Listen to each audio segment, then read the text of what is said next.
Hello and welcome to the second part of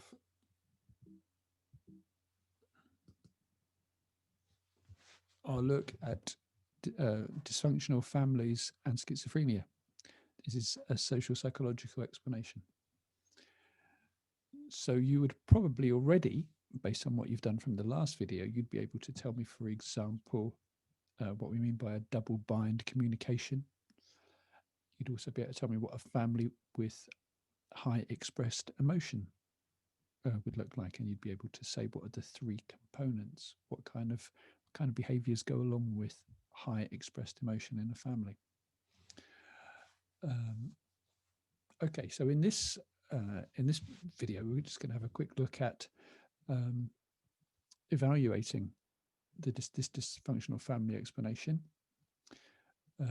You'll be able to know the strengths and weaknesses of double bind theory as an explanation as a cause of schizophrenia, and also to be able to evaluate expressed emotion as a cause of relapse in patients with schizophrenia.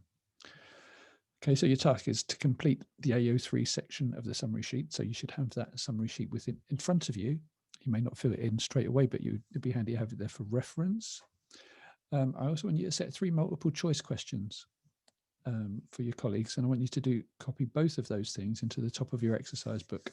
So again, that it's easy for me to find, and I really love it when people make things easy for me to find.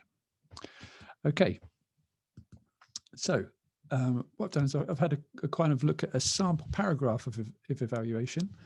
I've put an extra T in paragraph at the top there. Sorry about that. I'll change that later. So there is evidence to suggest that difficult family relationships in childhood are associated with schizophrenia in adulthood. So there is some evidence to suggest it. For example, Reed et al. They looked at 46 studies of child abuse and found that 69% of adult women patients with schizophrenia, 59% of males with a history of with schizophrenia also had a history of physical abuse in childhood. So that would seem to suggest that family dysfunction is a risk factor for the onset of schizophrenia. And you might be thinking that those figures are also correlations, and that's something else that you might want to bear in mind if you were writing this up yourself. But we've got some evidence on the one hand suggesting that family relationships are involved in causing schizophrenia. However, this evidence is weak because the information was collected after the development of symptoms. So you might think, oh, why would that be weak? Well, the actual schizophrenia itself may have distorted the patient's recall of childhood experiences. So don't forget, we're talking about people who've gone through bouts of losing touch with reality, or who may not be completely in touch with reality when they're taking part in this study. So there's a problem of validity there when we're trying to use family dysfunction in this kind of way. And then on balance, in a mini conclusion, if I was writing this as a paragraph, we'd have to say that due to the difficulties with the way the evidence was collected, the most we can say is that family dysfunction contributes to the development and maintenance of schizophrenia. So it contributes to it, but it may, there isn't enough evidence to suggest that it's responsible as a cause, or if we want to make it sound flasher, a causal factor. Okay, another part of this is dysfunctional family explanation was to do with the schizophrenogenic mother. There is some evidence that poor family relations have an effect, but there's little evidence for the mother playing a special role. These slides are taken from they're also in the psychodynamic approach. So if you learn this stuff, you've got some good evaluation material for two different explanations. So on the one hand, Waring and Ricks found mothers of schizophrenics tended to be anxious, shy, withdrawn, and incoherent, which doesn't quite go with this sort of cold, controlling, and unemotional mother that was talked about as the schizophrenogenic mother. Wild et al. Found it was the fathers who played more of a role than the mother in families with people with schizophrenia. Also, there's an issue of cause and effect. Could it be that the mother's personality leads to the schizophrenia, or could it be that having a schizophrenic child causes the mother to respond and treat the child in a more distant and cold way? And as we've said, as we've already pointed out, children who go on to develop schizophrenia later in life are difficult. And so if you look at the relationship with the mother, we'll see that there is a problem there with bonding. Could also be that the mother's behavior is caused by a genetic vulnerability to mental illness. So it could be that the mother has got a mental illness, the children have got a mental illness, schizophrenia. So it may not be down to the actual relationship. It may just be to a genetic thing. That could explain why schizophrenia runs in families, but the theory is incomplete because how do we explain schizophrenics who've got warm mothers, or people who aren't schizophrenic who have cold mothers, or people who haven't had a mother, or haven't grown up with their mother? And as we said earlier, this is an unhelpful thing in terms of it just places blame on the mother, causes shame and guilt, and it is very sexist, particularly as it's ignoring a lot of the research about fathers. Okay.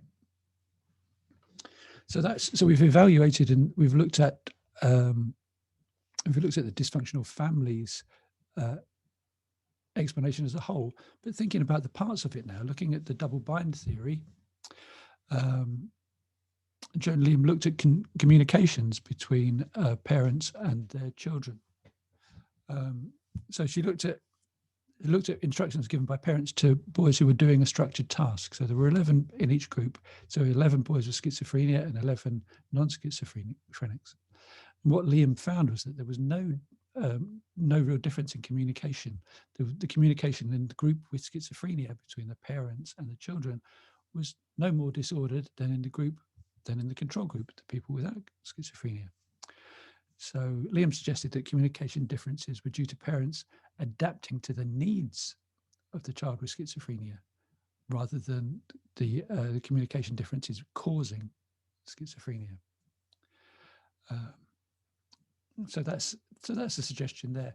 So what it'd be useful for you to do at this stage or as you go along is to actually look at each of these slides and think, okay, how am I going to turn that into a paragraph? So you can see how you would maybe put you could identify how you would phrase the mini conclusion on this one, for example. Okay, next one. Another problem with double bind theories, where do they actually come from? What Cooperman suggested was that, there are lots and lots of double bind communications or strange communications in families. So you might come home one day and your dad says, "Oh, how did you get on at school today?" while he's watching the TV, and you say stuff about, "Oh, this is what I did today," and he may not have heard all of it because he got a bit intrigued by whatever quiz show was on the TV at that particular moment. So those small changes in family interactions, those things happen a lot of the time, but they don't normally lead to double blind communications and schizophrenia. But Koopman suggested that maybe at a time of real family crisis, if there were lots of things going on, those small changes could lead to schizophrenia. So we can see how it might happen, but on the other hand, we haven't got very much evidence to support this either. And maybe again, perhaps the double bind communications aren't responsible for the double, just a symptom of the parents' tendency for mental illness or a tendency to mental illness. So maybe that the schizophrenia comes through genetics rather than through a social experience. So again, pause the video, write your own mini conclusion to that paragraph. Looking at expressed emotion, it would look at first sight that the early evidence, the evidence in 1976, seems to be pretty convincing, doesn't it? You've got 55% of people with schizophrenia who went home to high EE relatives relapsed, compared to 12% of those who went home with low EE. However, a bit later research by McCready and Phillips found that there was no difference in 6-month and 12-month relapse rates between those two groups. So what this suggests is that there might be other factors involved in relapse as well as high expressed emotion. So again, you might want to pause the video and think, what else might they be? You also might want to suggest, as part of your mini conclusion, that there's probably a need for further research in this area. Another difficulty, and this is a general difficulty when trying to think about the social influence of a family, is that families don't only share genes, they also share their social environment. So it's really difficult to kind of separate those out and figure out whether the influence on a child is due to genes or whether it's due to their upbringing. And it's most likely that the best explanation for a disorder is what we call the diathesis stress model. And this works for a lot of mental illnesses. It's a good general explanation.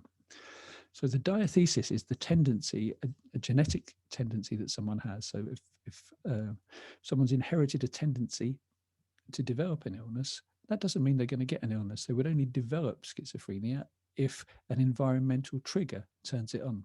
So you need both a diathesis, a tendency or a genetic tendency to develop something, and an environmental trigger which kind of turns on the illness. So, so schizophrenia could be caused by a genetic tendency that starts when the individual is highly stressed. And that kind of fits quite well, doesn't it, with this idea that people grow up, people might have a genetic closeness to someone with schizophrenia, but the schizophrenia itself doesn't actually appear until they're, say, 16 or 18. So there could be, that fits quite well with that as an explanation. Okay. That basically sums up the evaluation side of this. What I suggest you do is complete your AO3 sheet, and any practice paragraphs that you could do based on these slides would be very helpful as well. Okay, I look forward to seeing you next time. Have a lovely day.